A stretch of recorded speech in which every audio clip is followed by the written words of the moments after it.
Salut, salut! Dans cette capsule, je vais introduire un ensemble de fonctions qu'on appelle les fonctions de transformation dans Processing.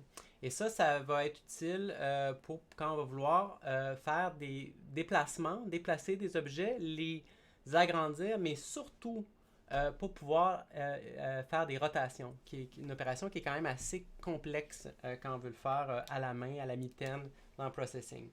Donc, ce que je vais présenter, c'est essentiellement ces trois fonctions, la fonction rotate, la fonction translate et la fonction scale, qui sont comme les trois opérations de base, si on veut. Et on va surtout, comme je disais, se focuser, c'est la fonction rotate pour laquelle je trouve que c'est comme souvent le cas pour lequel c'est le plus utilisé. Puis également, éventuellement, on va aussi voir deux autres fonctions qui s'appellent push matrix et pop matrix qui vont devenir utiles quand on va vouloir combiner plusieurs de ces opérations-là et les appliquer sur différents objets. Donc, je vais juste ici me faire disparaître pour pouvoir un peu vous montrer qu'est-ce qu'on va essayer de faire. Donc, imaginons qu'on a une fenêtre comme ça et qu'on voudrait avoir deux magnifiques rectangles, un ici et un là, par exemple. Et ce rectangle-là, lui, on voudrait le faire tourner à partir de son centre.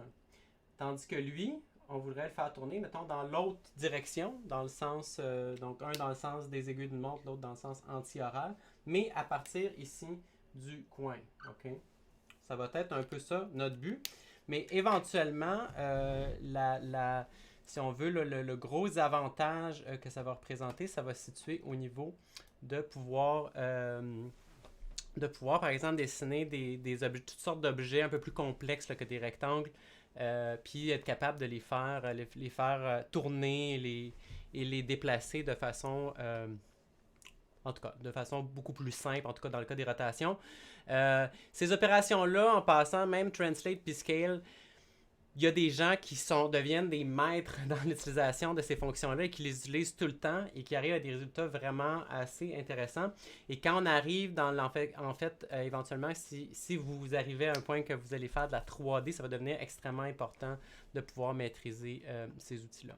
Donc, on va commencer par la fonction translate qui va permettre de faire une translation, donc un déplacement.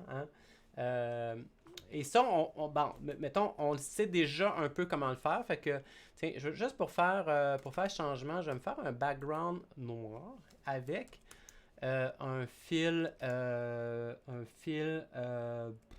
blanc. OK. Et disons un contour que je vais faire rouge. OK? Juste pour faire un petit changement. Et le rectangle, donc, bon, on savait que, par exemple, j'ai une fenêtre 800 par 100.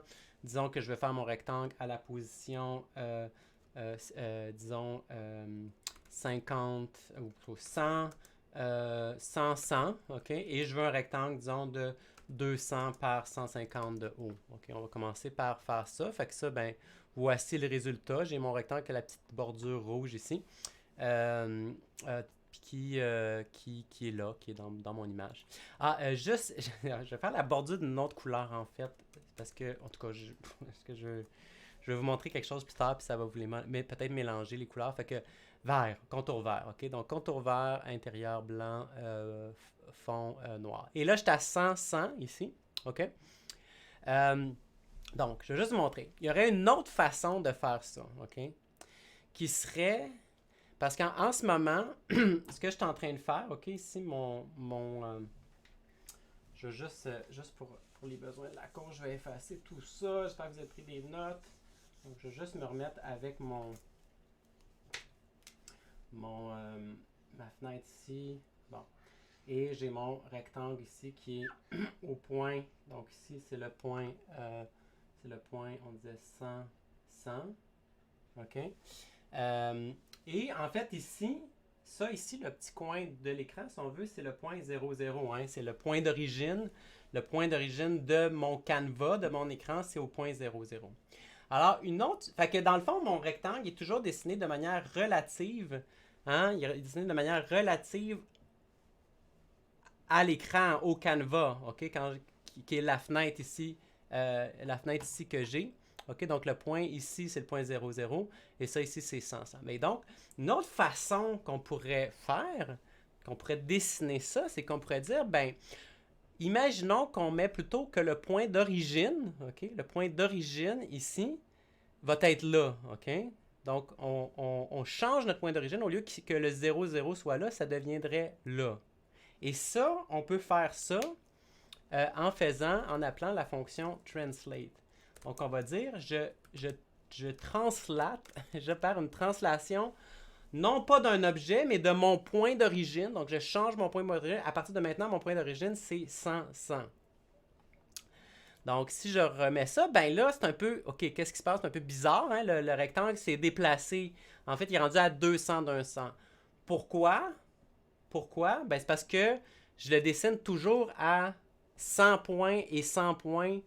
100 points vers la droite et 100 points vers la gauche, 100 pixels vers la droite, 100 pixels vers la gauche, de mon point d'origine qui est rendu ici. OK? Fait que j'ai comme... Fait que vous avez vu que j'ai comme translaté, j'ai fait une opération de translation de l'ensemble. Fait que ce que je vais vouloir faire à ce moment-là, c'est que si je veux réobtenir ce que j'avais tout à l'heure, hein, en fait, ce qu'on veut, c'est ça. Comment on peut faire? Ben, si je mets mon... Ici, si j'ai fait une translation de mon point d'origine, il va falloir que je dessine le rectangle ou au point... À quel endroit? Au point 0, 0. OK? Donc là, j'ai maintenant mon point d'origine. Donc le rectangle, lui, est comme dessiné à partir du point d'origine qui maintenant est à 0, 0. Fait que je vais juste revenir ici à mon graphique. Maintenant, ce que j'ai fait, c'est que le point ici, je l'ai amené là. Donc ce point-là, c'est devenu le point 0, 0.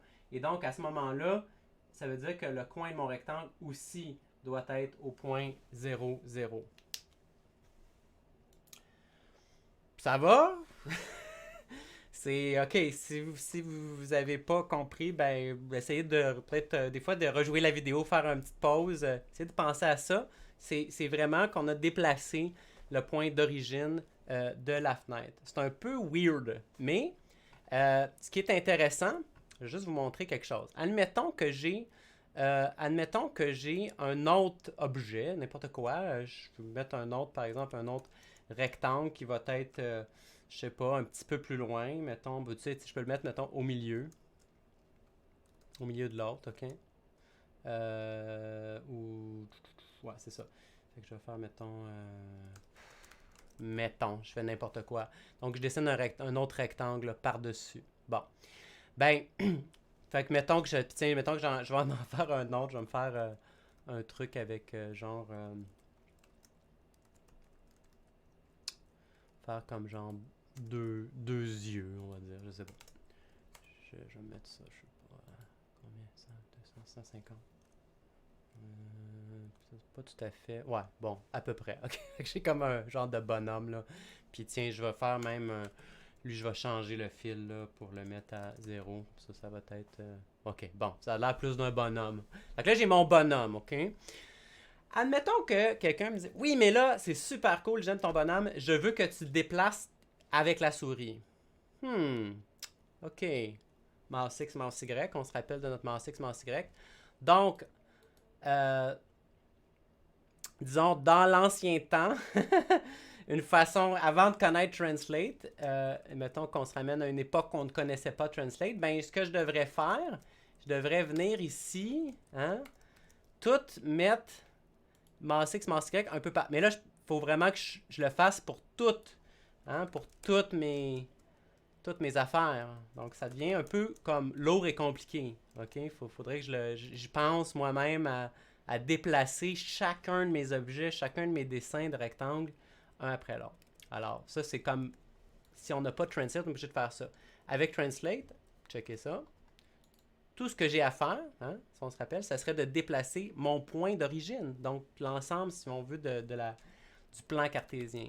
A, Mouse X, Mouse Y. Et là, voilà, j'ai dans le fond toujours le dessin va toujours se faire relatif à la position XY de l'origine, qui est à masse X, masse Y en ce moment.